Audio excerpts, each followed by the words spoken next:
I am going to be doing something new. It is a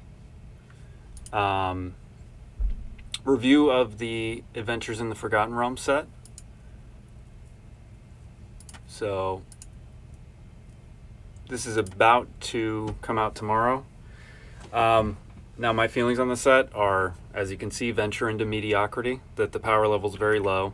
I do think the dungeon mechanic is going to be okay, but you know, it's supported in some colors and not really in others. So it's definitely going to be like a Demir thing and a Orzhov thing.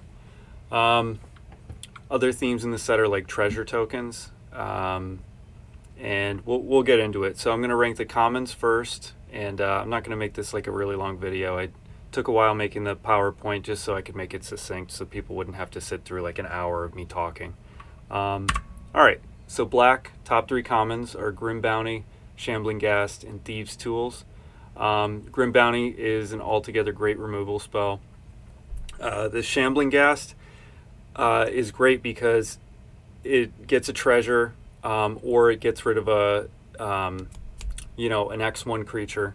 So as far as black goes with, aggro decks, it's going to be your one drop that you want. Thieves' Tools, I think, is a great artifact. Equipped creature can't be blocked as long as its power is 3 or less. So that's going to be good to equip cards with when it deals damage, venture into the dungeon. So that's just going to be... the way I see black is it's more of like an assistant, like a role player. It's not going to be like your main color. It's going to be...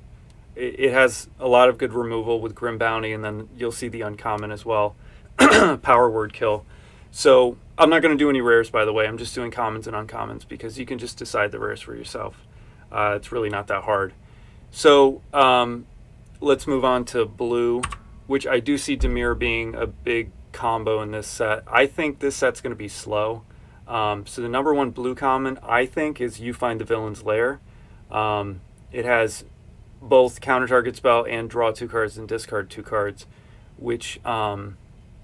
if you hold up the mana, your opponent doesn't do anything, you get to loot for 2, which is awesome.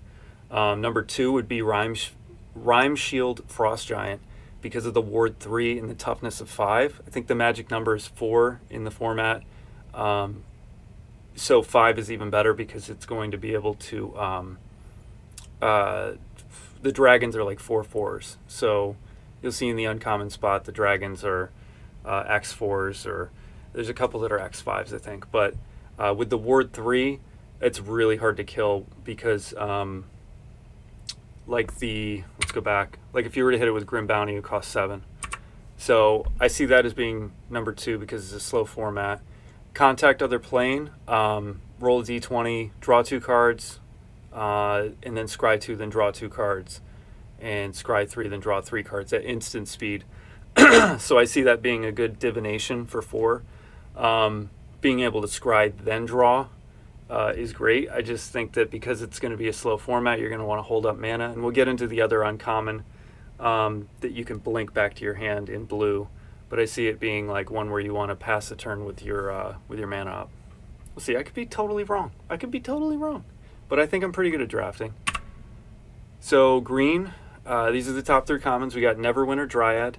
I see is the best 1-drop, and then even late in the game, it's good to get this because you just chump and then draw a forest. So then you and it goes onto the battlefield tap, so it doesn't even count as your normal land. Owlbear is number 2. I mean, obviously you'd want Owlbear later in the game, but I see green-red is ramping.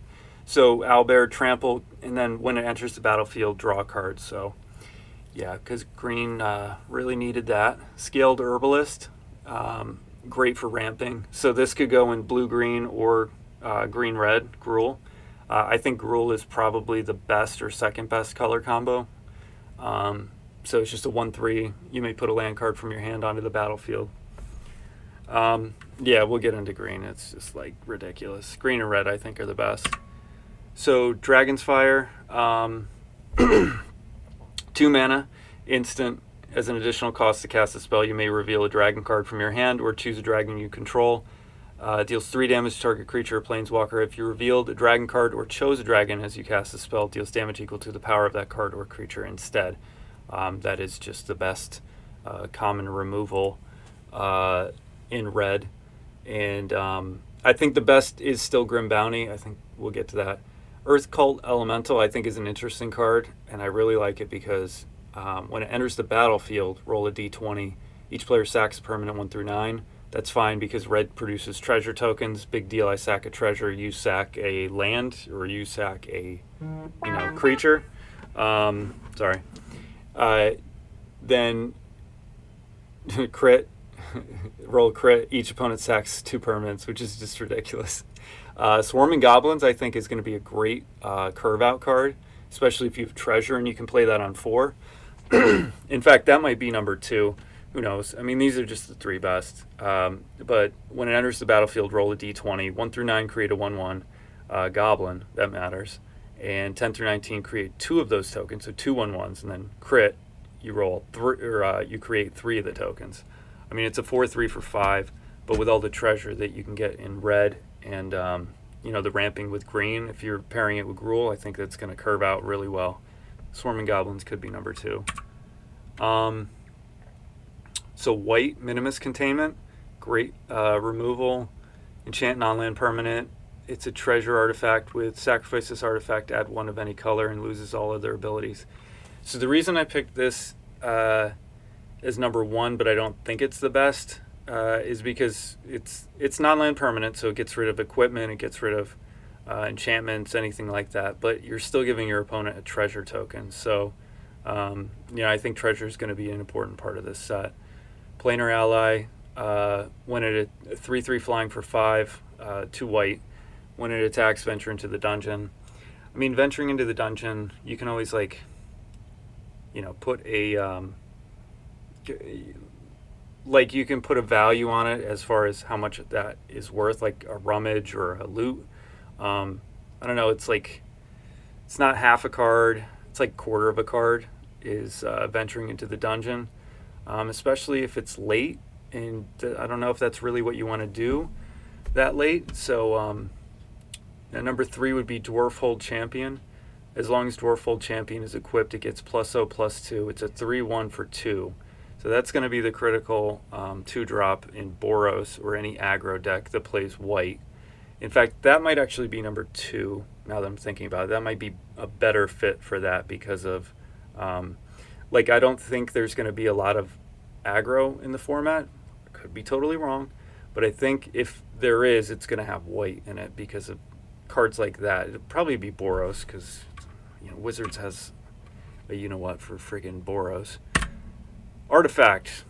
They're not very good except for Mimic. Mimic's great because it's a shapeshifter, so it dodges that uncommon removal. And it's a 3/3. And you can sack it to get a mana of any color. It's 2 mana, and for 2 mana it can be like it can only be removed by instant speed removal. Plus it's a shapeshifter, so it dodges the black one. So let's get into the 3 best commons. Number 1, Grim Bounty. Number 2, Neverwinter Dryad. And number 3, Dragon's Fire. So removal, ramp, removal. Already went over the cards. So black, like I said, is a role player, but green and red I think are the best colors, especially when you pair them. Black, best uncommons. Now we're into the uncommons. You have Power Word Kill. That's the card I was talking about. That Mimic is a shapeshifter, so it dodges it because it is those creature types. It's a shapeshifter. Number 2 is a build around Death Priest of Miracle. I think it goes well in Rakdos. Skeletons, vampires, and zombies you control get +1/+1. It's a 2/2 for 2 and 2 black. At the beginning of your end step, if a creature died this turn, you may pay 1. If you do, create a 1/1 black skeleton creature token, if I can talk. Those are actually 2/2s because of the buff ability on skeletons on the top of the card. So, yeah, I mean, you're creating a 2/2 every turn that you can just send to your opponent. This might be good in black-white, not just Rakdos, but red has good equipment too. So I think any deck with good equipment, you just throw the equipment on the creature, and you're getting 1 for 1 at the end of your turn. Plus, you can hold it back to block. So, number 3 would be Skullport Merchant. 2 and a black for a 1/4. When it enters the battlefield, create a treasure token. Cool.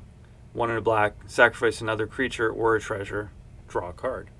Well, guess what? It works pretty well with this, because you're just paying 1 and 1 black to sack a creature and draw a card every turn. So we're a treasure token. I mean, turning treasures into cards is pretty valuable. If you can find a way to blink this, that's even better.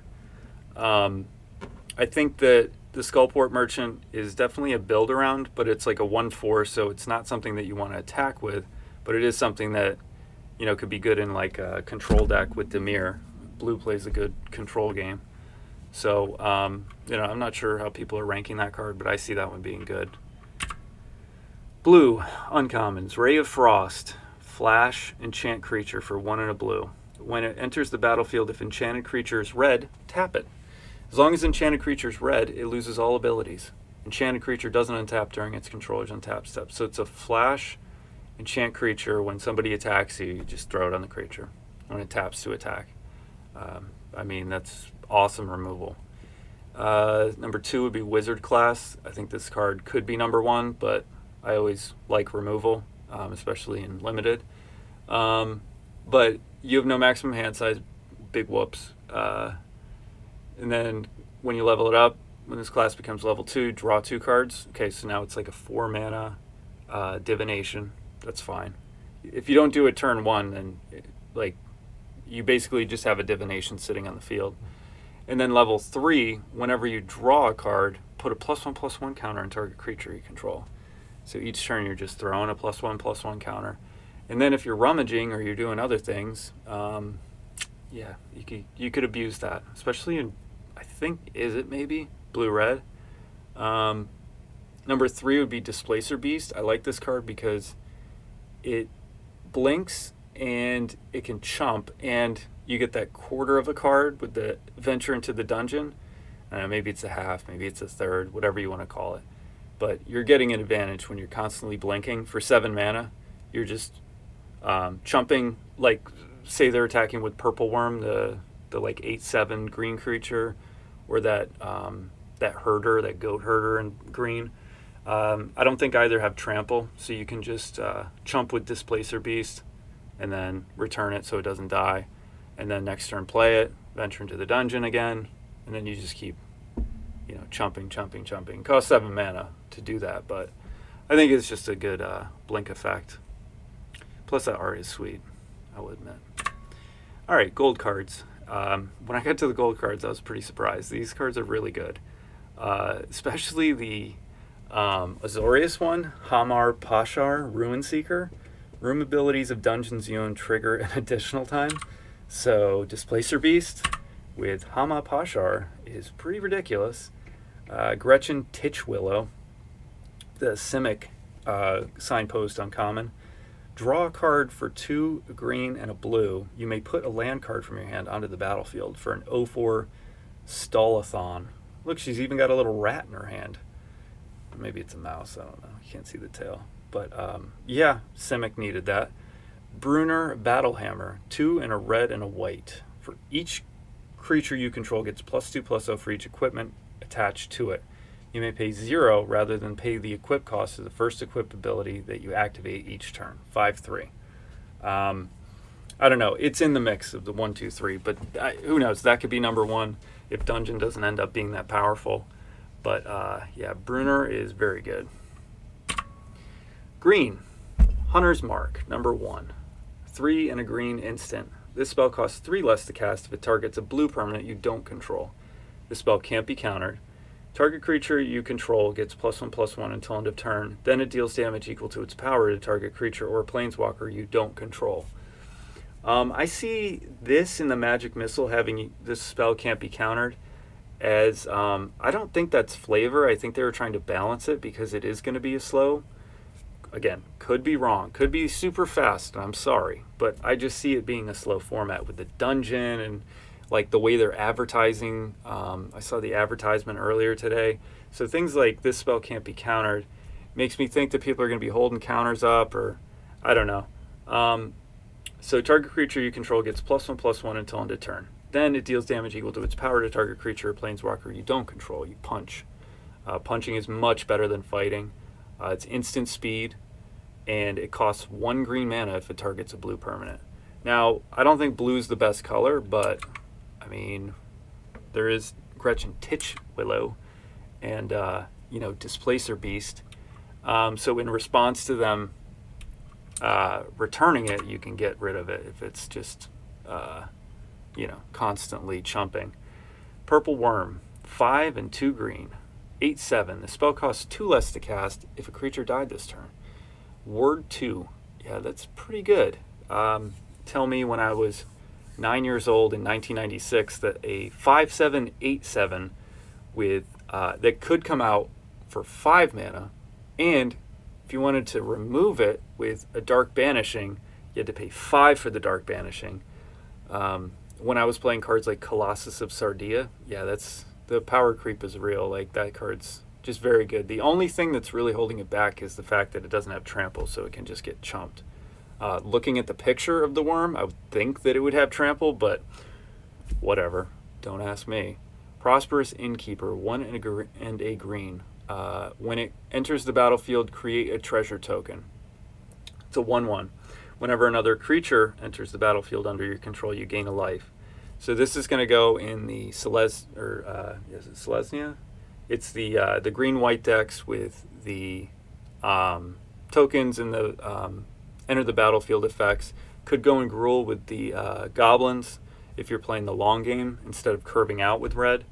But yeah, 1 and a green for a 1/1 that gets you a treasure token, so you're going to ramp, so you'll be able to play 4-drop on turn 3, and it's going to gain you life every time a creature enters the battlefield. Sounds pretty good to me. That might be number 2, and then Purple Worm might be number 3, because the Goat Herder at common might just replace the Purple Worm, but I don't know, dropping an 8/7 on turn 5, or turn 4 if you have a treasure token, is pretty ridiculous. You swing in with your Prosperous Innkeeper, and they're like, yeah, I'll block. I'll take your combat trick, and then it just dies, and they're like, huh. And then you use that treasure token to play a Purple Worm, but yeah, whatever. All right. Red, Magic Missile. This spell can't be countered. Deals 3 damage. Oh yeah, 1 and 2 red. Sorcery. So it's not instant speed, but deals 3 damage divided as you choose among 1, 2, or 3 targets. That is awesome removal. If only it was instant speed. Now, I really like Chaos Channeler. It's 2 and 2 red for a human shaman for 4/3. Whenever it attacks, roll a d20. Exile the top card of your library. You may play it this turn if you roll 1 through 9. 10 through 19, exile 2 cards. You may play them this turn. So you hit a land and something else. And then you hit crit, d20. Exile the top 3 cards of your library. You may play them this turn. Yeah, pretty good. But it's just card advantage in red. So that's going to be a great curve out on red-white Boros. And then Gruul, it's even going to be good. Especially if you can back it up with other cards like, creature buffs to make sure it doesn't die. Or if you top something. But yeah, I mean, it's not even like a Hill Giant. It's a 4/3. So Hill Giant would be like a 3/3. Burning Hands is 1 and a red for an instant. It deals 2 damage to target creature, planeswalker. If that permanent is green, Burning Hands deals 6 damage instead. I mean, that could be number 2 too, but who knows? Like, you got 2 direct damage cards in the uncommon spot. So, and the number 1 red common was the dragon one. So you got 3 good red removal cards. Red is stacked. White, Portable Hole. Number 1, it's 1 white for an artifact. When it enters the battlefield, exile target non-land permanent and opponent controls with mana value 2 or less until Portable Hole leaves the battlefield.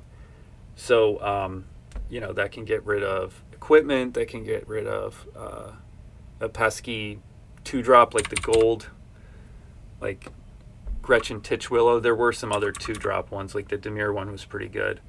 White really did not have good uncommons. Plate Armor was number 2. 2 and a white. Equipped creature gets +3/+3 and has ward 1. It's pretty good, but it's like 6 mana. You drop 3 to put it down, then 3 to equip. The ability costs 1 less to activate for each other equipment you control. Okay, we'll say that's your only equipment. You just spent 6 mana, and your opponent uses an instant speed removal to kill the creature that you targeted with the plate armor, and now you're just sitting there with you-know-what in your hand. Cleric class, 1 white. If you would gain life, you gain that much life plus 1 instead. Level 2, 3 and a white. Whenever you gain life, put a +1/+1 counter on target creature you control. Okay, that's pretty good. And then 4 and a white. When this class becomes level 3, return target creature card from your graveyard to the battlefield. You gain life equal to its toughness. So you're spending 10 mana, but you're also gaining life in the process. And if you have some other enabler, but again, like, I didn't really think white was very good. I was not impressed with their uncommons. Their commons seemed more consistent than the uncommons. So maybe white is another support color, and then black-white ends up being a dud. Top uncommons: number 1, Power Word Kill, number 2, Magic Missile, number 3, Hunter's Mark. All removal spells. Color rankings: green, red, black, blue, and then white. Like I was saying, I didn't like white, and this is just commons and uncommons. I haven't ranked the rares, but I do have spreadsheets of my common and uncommon rankings that I can post on the video on YouTube. So I'm streaming it on Twitch right now, but I'm going to post it on YouTube. So yeah, green and red, and then black and blue. I think those are both, I think I get into that right here. So I think it's going to be a slow format, some aggro, but it'll stall out because unless you have equipment, it's bust. Your 2/1s and your your lower power creatures are going to need a buff somehow, because the 3-drops, you know how they do cycles in Magic where there's like a 3-drop and they tend to have 3 toughness, but a lot of the 2-drops are only 2 power. So you're going to need a buff to get past that 3-drop, or else you're just going to stall out on the board. Or combat tricks are going to be very valuable. There were some good combat tricks, but like I said, I think it's going to be a slow format because of the design of dungeons, and they want people to venture through the dungeons, so that I think it's going to be a dirtily format like Call Time, which is fine because I loved Call Time. The removal in this set is also excellent, which makes me think it's going to be slow because you're going to be able to, stabilize, get rid of their best creature. So the 3 best combos, I think, are Gruul, Dimir, and Boros. I think white is weak, but it's probably a good support color with the 2-drops and the equipment. Plus, it'll probably be open because it won't be drafted that much because it isn't very powerful. I could be wrong about black and blue, and blue could be number 3.